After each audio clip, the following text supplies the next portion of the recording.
สุขสบายดีFCทุกท่านเนาะข้าพเจ้าเคยพูดไทยทีนึงพี่น้องวันนี้พาพี่น้องขึ้นผู้อีกเนาะห่างหายจากการออกล่าถึงหลายมือหลายคลิปเลยพี่น้องคลิปนี้พาพี่น้องขึ้นผู้อีกทีนึงกำลังเดินทางฮอดพี่น้องเลยที่เก่าเนาะการเดินทางเข้าก็ถือว่าไกลสมควรกำลังกลางเต็นท์กันยังเรียบร้อยพี่น้องตอนนี้ทีมงานเขาบางส่วนก็ออกไปหาตัดหลัดแรงพี่น้องเลยเนาะรอยังมาแรงเดียวทีมงานเขาอีกส่วนหนึ่งก็เตรียมสถานที่อยู่เต้นเนาะแล้วก็เดี๋ยวจะพาพี่น้องลงใส่มองอยู่ห้วยพี่น้องเพราะว่าเขาบอลพักอยู่ใกล้ๆห้วยเนาะเดี๋ยวลองไปเบิ่งอยู่ห้วยสิมีปูมีปลาให้หากินบนเนาะพี่น้องเนาะไปเบิ่งนำกันเนาะ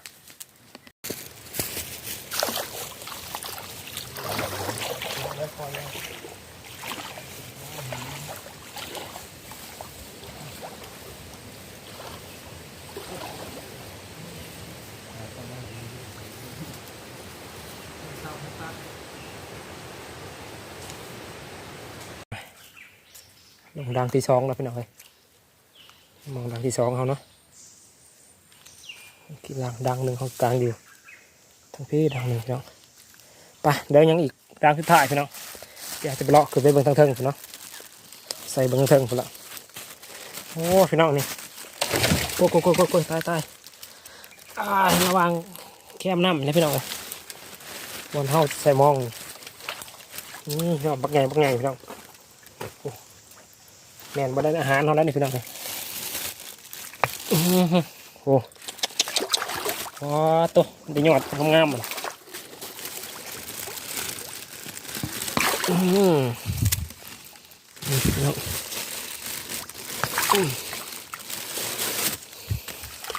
ผักน้ำพี่น้อง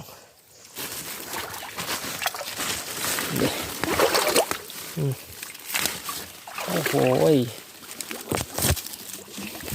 นี่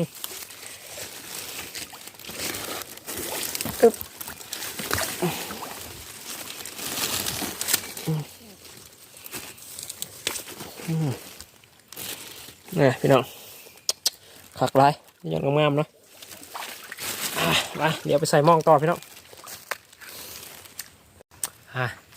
หลังจากที่ใส่หม้องได้พี่น้องเดี๋ยวพาพี่น้องเลาะใส่กับนูไปก่อนเนาะพี่น้องเนาะพอได้ยามตอนกลางคืนหรือว่าตอนยังมื้อเช้าเดี๋ยวเราเลาะใส่กับนูแถวบริเวณบ่อไก่ไปได้กับแคมป์เขาดอกพี่น้องเลยเนี่ยทีมงานเขาคนเก่าเนาะพี่น้องเนาะไปเดี๋ยวเลาะใส่กับนูกันพี่น้องเนี่ยได้ไม้แรกพี่น้องนี่เหยื่อที่เขาใส่ก็คือปลากระบกเนาะกระบกพาเรียบร้อยนะ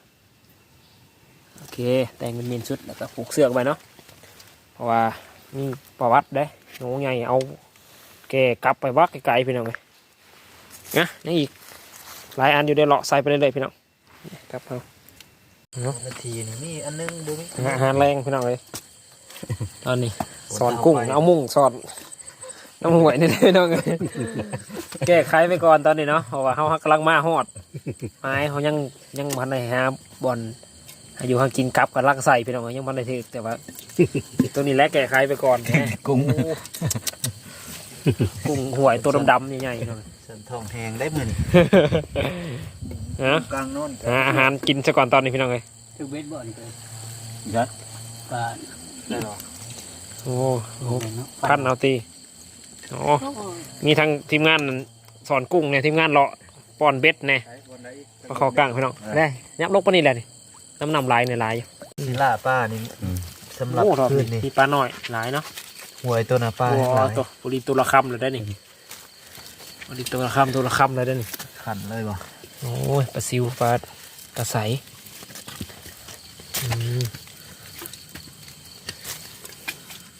คือว่าผมมี1ต่อ5 1ให้ได้นะอาหารแรงเท่านี้กุ้งมาเขาก็เพื่อห่อนเขาแบบจะคำนะเด้มีเวลาล่าหน่อยเดียวนะ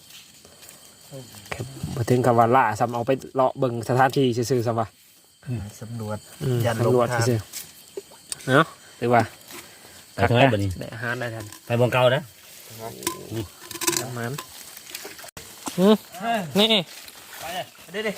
ยังอยู่นั่น2 โตพี่น้ององดัง อ่า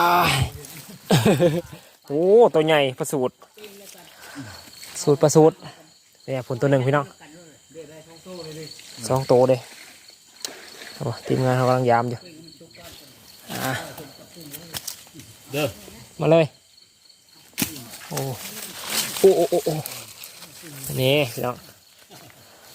2 แต้มมองตัวนี้เป็นมองใหญ่เนาะ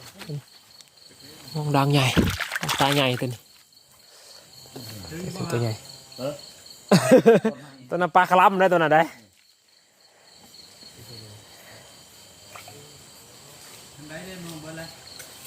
อยู่พี่ดังหนึ่งแต่ตัวนี้เป็นดังใหญ่โอ้โหดึงได้ ไปได้บน ได้ประมาณซ้ำนั้นแล้วสุดซ้ำนั้นแล้วหนาวขนาดพี่น้องเลยน้ำเย็นจะจ่อยแต่ว่าเพิ่นโลกสอนกุ้งเพิ่นเปียกเลยก็เลยลุยต่อเลยเพิ่นก็เลย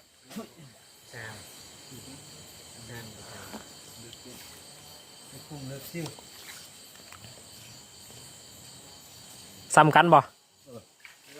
ก็เล่นมองใหญ่ โอ้3 แต้มพี่น้องเดี๋ยวเพิ่นกำลังเอามาเนาะโอ้นะ3 แต้มพี่น้องเลย โอ้ยเอามองไปที่ใครก็มี 3 แต้มคักๆเลยเดี๋ยวยังอีกเป็นมองน้อยบัดนี้เนาะดังหนึ่งเป็นกำลังยามเบิ่งสิเป็นอะไรพี่น้องรุ่นเบิ่งน้ำกันโอ้ทีมงานเขายามเขาลุมโอ้ยคักแล้วขนาดนี้ฮะนี่ดิมองเขายามเมื่อกี้นี่เนาะพี่น้อง เลือกแล้วบ่เนี่ย มีปลา ยังนะ ยังสูตรแน่ปลาอีไทยแน่ ใช่รถไปยัง ทีมงานเขาฟัน บ่ใช่บ่เป็นรถเนาะ นี่กุ้งเอาเน็ตเลือกกุ้งเลยยังพี่น้องซอยกันกับบัดนี่เตรียมอาหารก่อนเนาะพี่น้องกำลังเรียบร้อยเมนูเฮากันวันนี้นี่ปิ้งปลาเอาพี่น้อง2 ปิ้งก้อยกุ้งโอ้สดๆใหม่ๆเลยนี่พักน้ำเขาเก็บมาแต่เว้นนี่เนาะนี่มีแจมะกอกกินกับอีกโอ้คักอะไรพี่น้องวันนี้มาเขาแรงน้ำกัน สิ้นแรงก็มีนะ เดี๋ยวหาบ่อนหอยไฟหอยยังก่อนพี่น้อง เนื้อนะผม โอ้เขาก็เอาข้าวโหดเลยมันวะโหดขนาดนะทีมงานนี่บ่ต้องถือติบเข่ามันยากพี่น้องเลยก่อยกุ้งก่อยซิว คือลองสิบุถือหอดม้วยผู้ ยังชื่อกระบังเนาะ เอารถจับมาเบอร์เลยเดี๋ยวเราจานมาร้านกิน สูตรไปกินอยู่หอยแค่บ้านเนาะเอาเผาใส่กระบังมาไฟเลยนี่กระบังเขารับนี่สุกคือกันหอมอีก สาวดอยนึงไปนอนปลามันคือกินกระบัง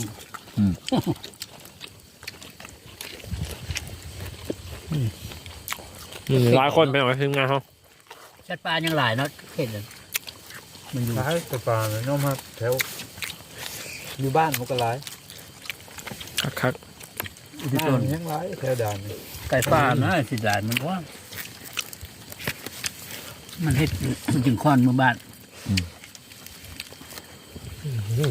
หอดหอย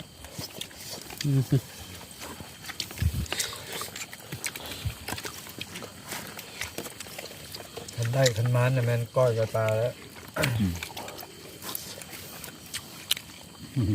เนาะที่เราติดตามมีบอกเมนูก้อยไก่ปลากับมันปักเสม็กเนาะคักใส่ได้ ผักปลา